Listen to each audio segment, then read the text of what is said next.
So hi, good morning, everyone. We are on 23rd of March, 2024. Sorry for delay in the session. We had some technical issues, and we are joining in from the CMAAO International Weekly Meeting. To talk about, we have Dr. Satyajeet Pattnaik. The topic is extracorporeal shockwave therapy, kidney stones and beyond. The speaker we have, Dr. Pattnaik, is a consultant urologist, endocrinologist, sexologist, and transplant surgeon at SS Urology Institute and Dr. Pattnaik Hospital, Bandra West. He's also worked with Walkhurt Hospital in Mumbai. So I welcome him and we can start the presentation. Thank you, sir. I'm just sharing my presentation. Okay, so it gives me immense pleasure to discuss something which is very novel, yet, very historical, because as I say, shockwave therapy or SWT is a marvel of the 21st century. Not only for the treatment of kidney stones, but we have used shockwaves in treatment of multiple disorders, including prostatitis, BPH, men's sexual dysfunction, female pelvic floor dysfunction, and also in orthopedic and physiotherapy use. Although I'm a urologist and an andrologist, but I do have a committed team which orchestrates the various use of shockwave therapy, ranging from urology to andrology to female pelvic floor dysfunction to orthopedics as well as physiotherapy. So let us start off. So origin of electromagnetic waves were about 150 years ago, where James Clerk Maxwell, an English scientist, he developed the scientific theory to explain electromagnetic waves. It wasn't late enough until they were used for clinical practice. So what are the electromagnetic waves? So these waves are propagated by simultaneous periodic variations of electric and magnetic fields. As we can have a look, these waves are propagated waves, and they are concentric waves, which is they are targeted towards a focal point. So if in case I'm using shockwave therapy for treatment of kidney stones, one of the questions which other contemporaries ask me or patients ask me is that, sir, will these waves damage my kidney? The answer is no, because they are concentric waves, which is they are focused towards a focal point, the focal point being the kidney stone and not the kidney. So they cannot at all damage the kidney if in case they are given in a proper way and they are focused in a proper way. So shock waves are acoustic waves. They carry high energy, and they are also useful for regeneration and reparative process of the tissues. We'll see how. And shockwave therapy is a multidisciplinary device used in urology, pain management, orthopedics, physiotherapy, sports medicine, and andrology.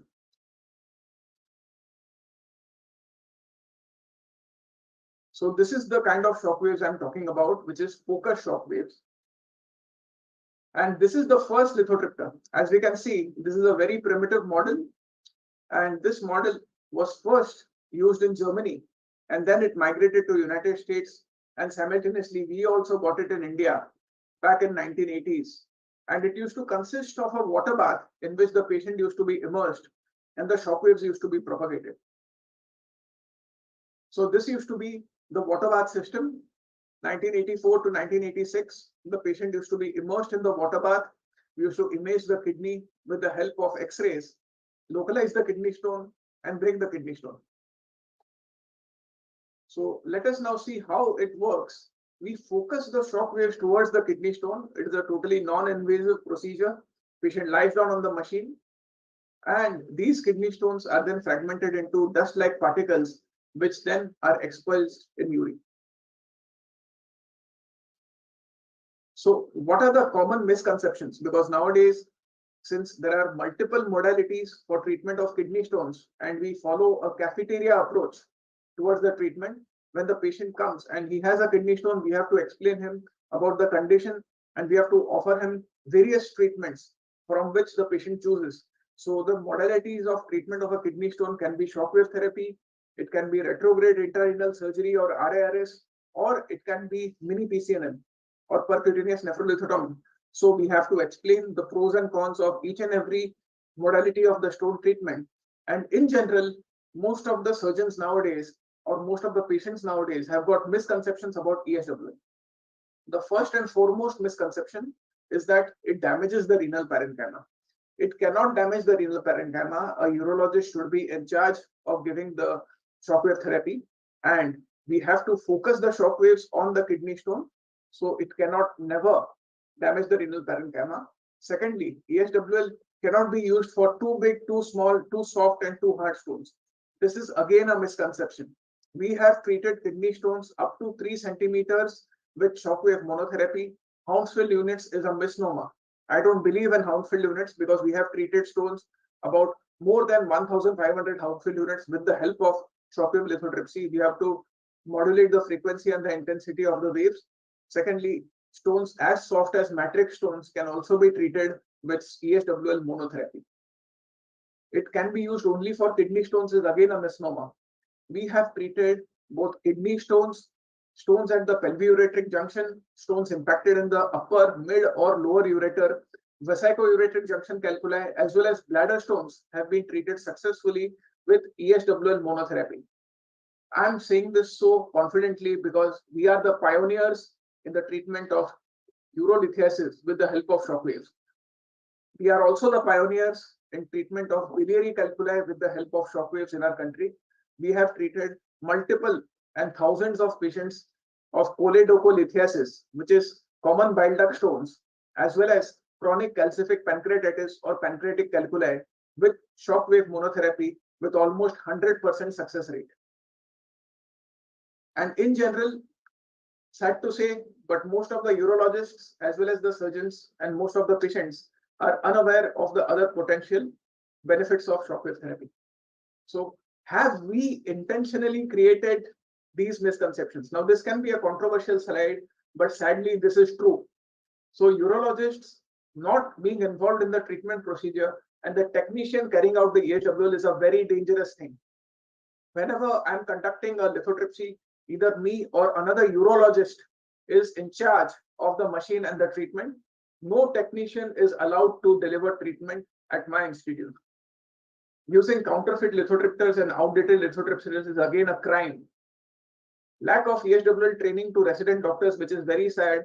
Now, resident doctors in general, they would love to do a percutaneous nephrolithotomy or an RIRS or a ureteroscopy, but when they are taught lithotripsy and they are asked to treat the patient with the help of lithotripsy, they will ask their chief or they will ask their boss, see, if in case every patient we are doing lithotripsy, what will I learn? How will I learn to do RIRS? How will I learn to do PCNL?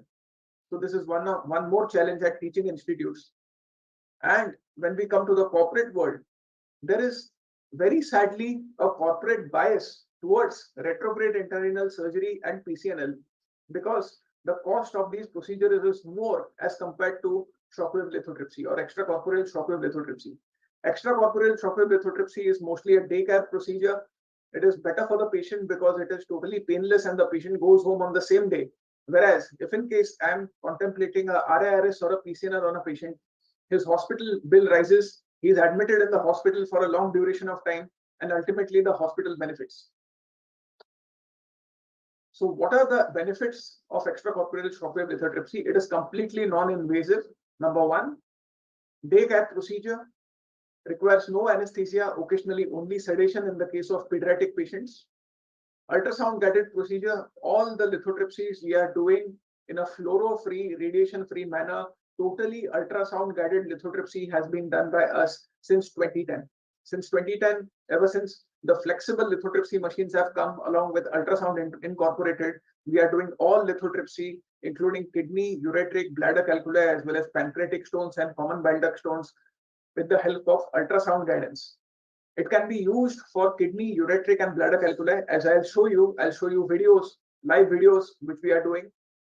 And in case of chronic calcific pancreatitis, pancreatic stones, biliary calculi, it can be given pre-post ERCP and stenting. Many a times, endoscopic surgeons or gastrointestinal endoscopic surgeons, they refer the patient to us if in case they have a huge bulk of the stones in the common bile duct. So we give 1 or 2 sessions of lithotripsy, following which they are successful to do ERCP, stone clearance and stenting. And post ERCP also, before removing the stent, we give few sessions of lithotripsy. Nowadays, most of the lithotripsers which are used are piezoelectric lithotripters, which is totally, it will never damage the renal parenchyma. Now we see a short video regarding ESWL for kidney stones. Here we can see the outline of the kidney very well with the help of our ultrasound machine. And we are fragmenting the kidney stones. We can see that the kidney stones are being fragmented in a very regular fashion. The dust has been made and this dust will pass out. Now here we see lithotripsy for a pelviuretic junction calculus. We can see that the renal parenchyma has been dilated because of obstruction. And this is the pelviuretic junction calculus. Lithotripsy is being given and these fragments will eventually pass out. We have treated pediatric patients with lithotripsy. We have the world record of treating maximum number of pediatric cases. The youngest baby treated by us was 6 months old. Now I will show you a video where we are doing lithotripsy for multiple kidney stones in pediatric patients. Now this boy was a case of hyperparathyroidism. He's about 7 years old and he has got bilateral multiple recurrent calculi. Parents were not willing for any invasive procedure because he has already undergone multiple percutaneous nephrolithotomies. And we can see he has got so many kidney stones, 1, 2, 3, 4, 5, 6, 7, 8. And all these kidney stones were successfully treated with lithotripsy monotherapy. He required 4 sessions, but the procedure was uneventful and the boy walked out and was completely stone-free within 2 weeks. Now, I'm showing you a case of lithotripsy for lower ureteric calculi. This is the upper ureter which is dilated, and the lower ureter we can see the calculus is impacted. This patient was in terrible pain, and especially young males, they are very scared of lithotripsy, not lithotripsy, but ureteroscopy. So ureteroscopy, because the device has to be inserted through the urethral orifice, they are very scared, and so we did this lithotripsy and local anesthesia, which is just a numbing cream on the skin, and the calculus was fragmented, and on follow-up ultrasound within 3 hours the patient passed out the stone, totally non-invasive. This is a case of a mid-ureteric calculus. See, we can see a mid-ureteric calculus impacted at the iliac bifurcation, and we are doing lithotripsy.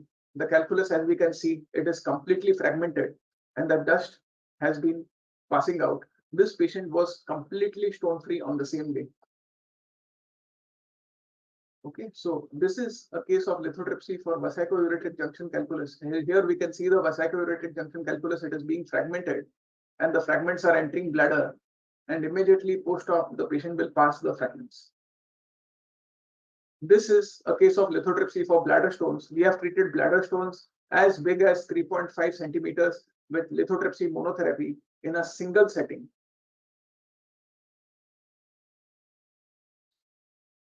So prediction of stone fragment clearance, various studies have got various numbers, but our numbers say that each and every fragment when measured with ultrasound should be less than 3 mm. That's how precise we do lithotripsy. And with the help of ultrasound guidance, we can chase the fragments. We chase the fragments and each fragment should be less than 3 mm for successful passage. So latest use of shockwaves in andrology to treat erectile dysfunction, I will show it to you. Treatment of chronic prostatitis, which is again rising in our society. Now pelvic floor therapy for females suffering from urinary incontinence, which is very useful, especially in multipara females.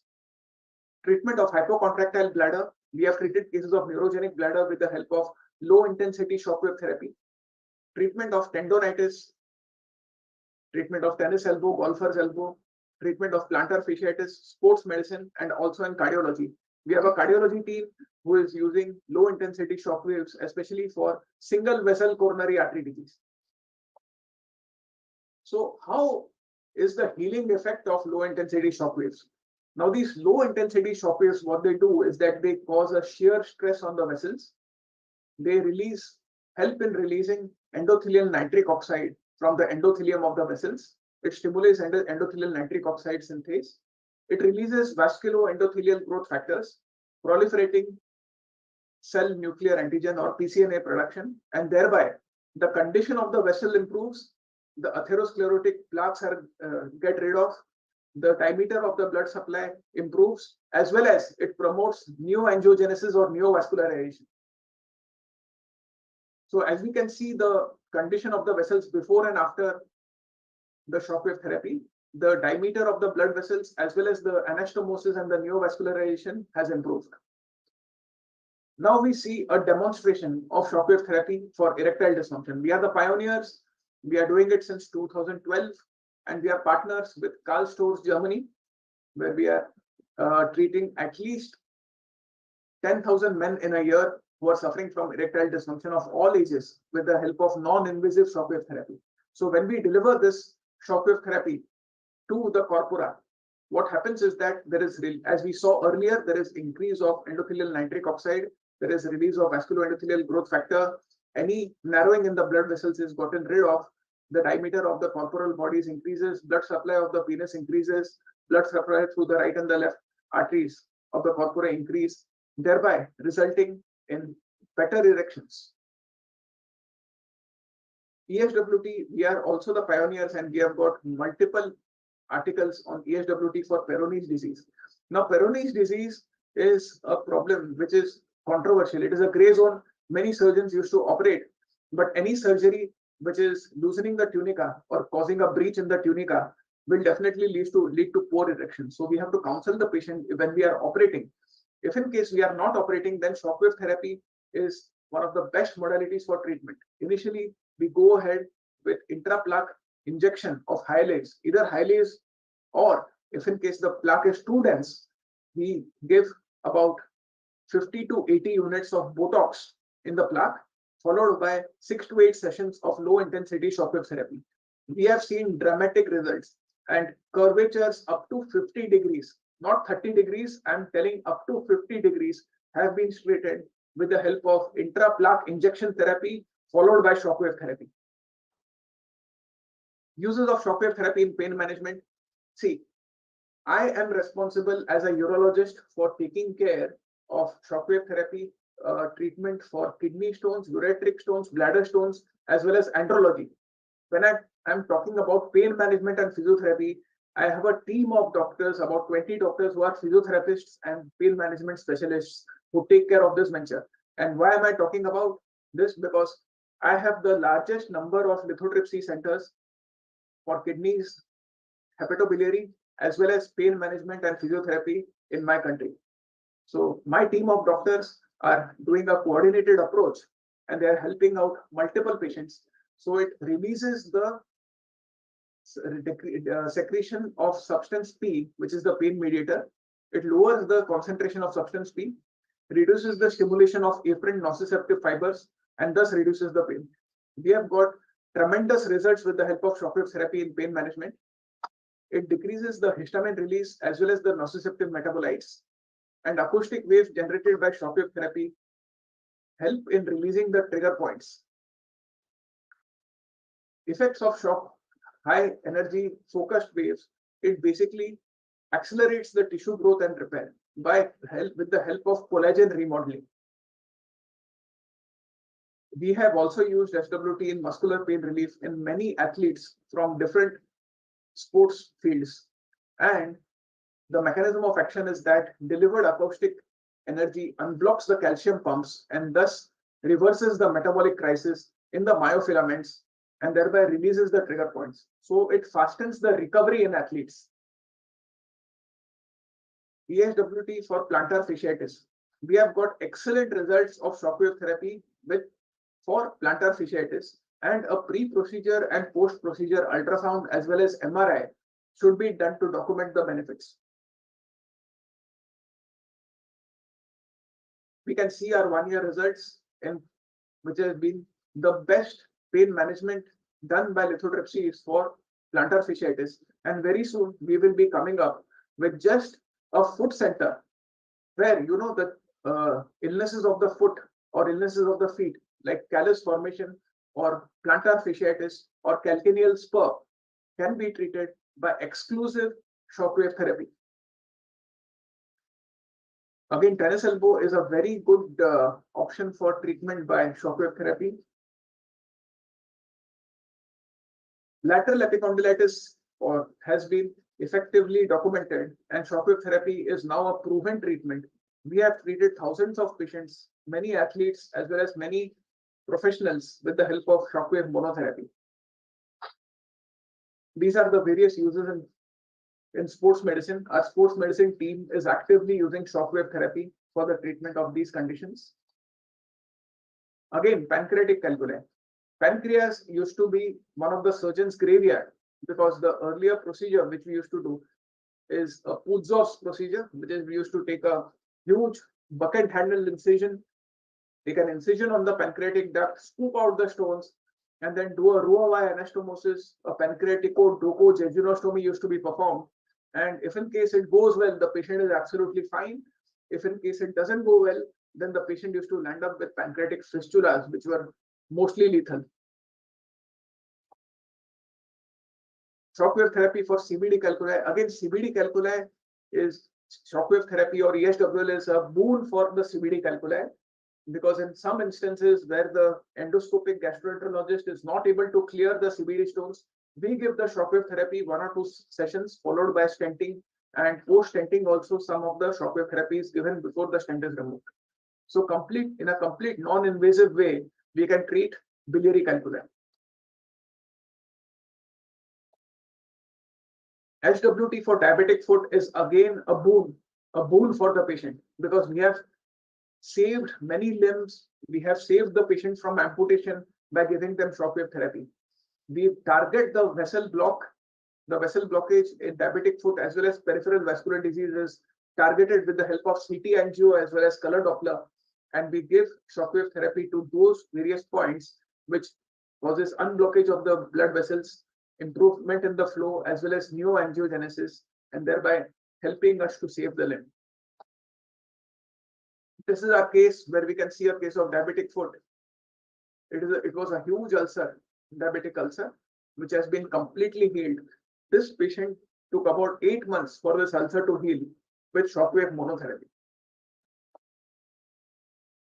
Ankylosing spondylitis of the TMJ is also, or trismus is one of the indications for shockwave therapy. This is, initial cases, we give 2 or 3 sessions. If in case the patient is not responding, we give Botox to the masseter temporalis as well as the lateral and medial pterygoids, following which again 3 to 4 sessions of shockwave therapy are given, and painlessly the patient recovers. Aesthetic treatment also we have used shockwaves, although there is no documented evidence, but it definitely helps in skin tightening. Body shaping, recontouring are one of the aesthetic lesser used uses, but this is also possible with the help of shockwaves. So what we need, or what is the summary of this talk, is that we need a dedicated shockwave therapy department where, a urologist, an andrologist like me, a sports medicine specialist, a physiotherapist, an orthopedic surgeon, as well as a gynecologist for female pelvic floor dysfunction, female pelvic floor dysfunction, as well as a hepatobiliary surgeon or a endoscopic surgeon should be there for the biliary calculi. So we all have to come together and have a multimodality approach for the treatment of patients. So multidisciplinary approach: urology, andrology, pain management, sport medicine, aesthetic medicine, and gastroenterology. It is required so as the patient should benefit completely with shockwave therapy. So I think I have covered all the topics, and I really do. I'm a huge promoter and a huge supporter of shockwave therapy use. The reason being, it is painless, it is non-invasive, and it can do miracles, especially in kidney stones, andrology, as well as pain management. So all questions are welcome.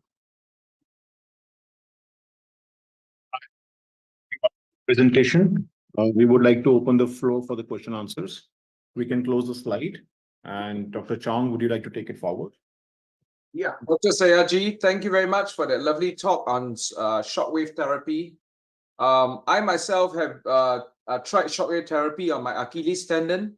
Yeah. And it works beautifully. And interestingly, there is a anesthetic effect when you do that for an Achilles tendon or any tendonitis. Why is that? Can you let me know? Yeah, anesthetic effect, there are 3 or 4 reasons. Number one, it completely flushes out the substance P from the tissues. Number two, there is initial minor neuropraxia. Neuropraxia is not in paralysis, but it causes a sudden stretch in the nerves, which you can say that it numbs the nerve fibers for some time. These are the 2 major reasons of anesthetic effect. Yeah, it clears the calcium, the slushy calcium from the tendons, right? That's what I understand. That actually triggers the white blood cells to come attack it and gives you the inflammation and the pain. Yeah. Also, one more thing, I myself also I just saw a patient with renal colic yesterday, and we always see stones, and we're always told that a 4 mm stone has about a 60 to 80% chance of passing within about 4 to 6 weeks. So it's quite interesting to look at your data on the 3 mm fragments. What is your own experience on the 3 mm fragments? See, because we have seen patients going into renal failure even with a 4 mm stone. The stone, when it passes down, we cannot predict how the ureter will react to the passage of the stone. If in case it causes some mucosal edema, the stone will be stuck in the same spot and the patient will have persistent hydronephrosis, which may go into pyonephrosis. So according to our study, 3 mm is the size which we have to achieve, and we have to keep on chasing the fragments. We cannot switch on the machine and relax. We have to keep on monitoring, and we have to chase each and every fragment and make it 3 mm. So it's good to know that your center shows that the 3 mm stone is just right. Yeah. That 3 mm is better than, it's almost guaranteed to come out, right? Is that what you're saying? Almost guaranteed. Never say never, but almost guaranteed, right? Dr. Angelique, do you have a question? Yeah, thank you.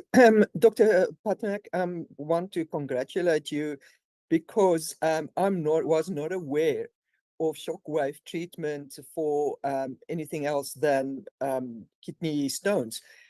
So we don't use that in South Africa. I'm not aware that we use it especially for pain, because what you showed on plantar fasciitis, tennis elbows, and that type of thing, and muscle spasms trapping your substance P is actually a very, very common problem. And except for physio and sending patients, to chiropractors or those, we don't really have this. So this is the one. So I'm very glad for this.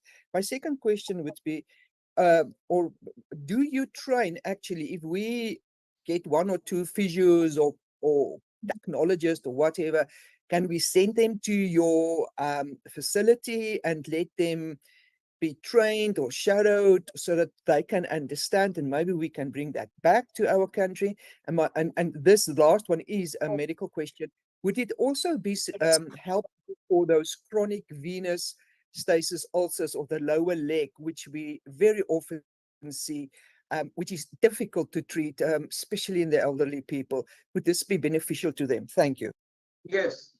So, yes, definitely, yes, we can treat a vast a modality of sports injuries as well as recovery in the athletes. Also, I would like to share a small story.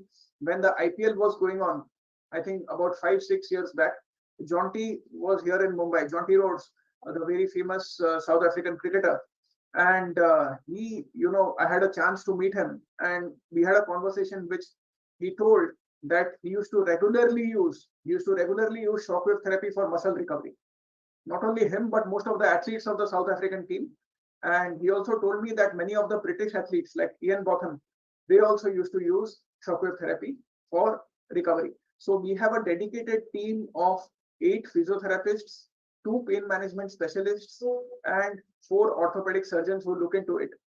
And basically, we are giving it for non-healing fractures also, which help in reducing the callus and improving the blood supply, as well as we are using it in lower limb venous stasis along with graduated pressure stockings. Because shockwave therapy, when it is given in different intensities, it helps in tightening of the fascia and thereby improving the venous return. So definitely it is useful at specific points, below the medial malleolus, above the medial malleolus, in the region of the tendo Achilles, in the region of the extensor digitorum, as well as, go up below the knee joint, above the knee joint, wherever we see fascia, and it needs real-time monitoring. You should have a good sonologist with a high frequency probe or a high intensity probe who will continuously be monitoring the soft tissues. And pre and post Doppler, you will definitely see the blood flow to be improved or the vasodilatation in the arteries and improved blood supply.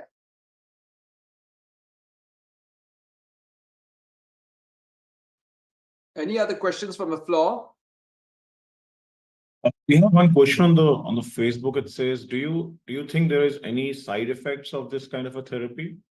Side effects, see, kidney stones, we definitely addressed. Side effects will be there if in case a non-skilled person or a technician, a non-medical person is doing the treatment, which is a very sad scenario. The patient is lying on the machine, the urologist has left the room and the technician is doing the job, and he doesn't know where he is focusing the waves. So in this situation, the kidney will be damaged and the stone will never come out. So it has to be monitored by a experienced urologist many a times, if in case the stones are too small, or if in case I feel that it's a pediatric patient and I need to clear the stone in a single setting, then I do invite my friend who is a radiologist to my institute, and I do it along with a radiologist. So imaging, we cannot trust, technicians. We have to do a proper imaging and chase the fragments. Secondly, lithotripsy for biliary lithotripsy as well as the lithotripsy for pain management, it has got zero side effects until now. There are zero side effects. And what is the duration of therapy? Like how many Maximum- sittings are required and what is it? Duration of one sitting is never more than half an hour, maximum half an hour. And for a kidney stone, maximum 2 sittings. And for biliary calculi, maximum 6 sittings. And how many hospitals have taken this therapy starting? Like I believe it's a very new therapy which has been there and not followed anywhere. Shockwave therapy for kidney stones and biliary stones has been started in 1980s. We were the first to start a dedicated lithotripsy center, and it was the first in India. We had started in 1984. And nowadays, now we have 4 centers in Mumbai, which have the latest shockwave therapy equipment. And very soon, most of the corporates will also, buy back the machines, because these corporates, they had it.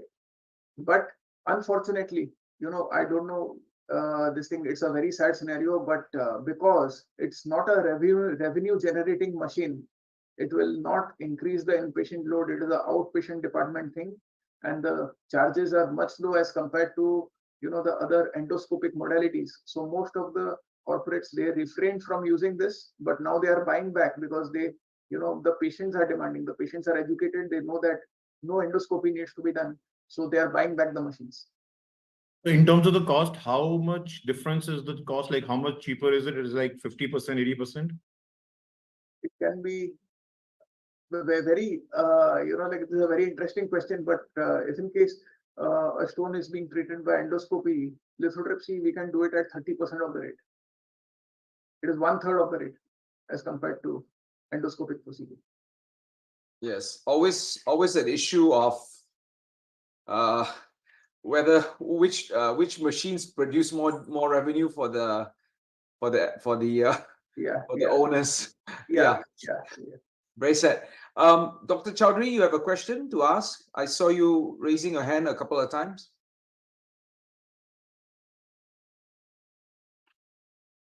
No? Dr. Amar Chaudhary, can you please unmute yourself and ask your question quickly? Yes, sir. Dr. Pattnaik, nice presentation. Thank you very much for your work. And I also wanted to know how many sittings of the therapy will be required for diabetic foots, the ulcer you have shown like. For diabetic foot, Yes, sir. yeah, for diabetic foot, we do a pre-procedure and a post-procedure Doppler. And Yeah. chances are we can see it. We can see the wound healing and we can see the vasodilation. So depending upon the revascularization, we give 3 to 4 sessions. Each session has got 4 to 6 sittings. Okay. Okay. Yeah. And approximate cost of this type of ulcer healing. Ulcer healing, see, because this thing, unfortunately, most of the mediclaims, they have not included shockwave therapy for claim purpose. So, we keep a very budget-friendly rate, and instead of charging the patient per session, we have a package, until wound healing. So Fair that is enough. much cheaper as compared to any flap surgery or any plastic surgery being done. Right. Nice of you. Nice of you. Thank you Okay. very much. I have requested for your contact details, sir. Okay, so do we have any more questions on the floor? If not, then it remains for me to thank Dr. Satyajeet for that wonderful presentation, and we were all very fascinated and asked a lot of questions about what you're doing.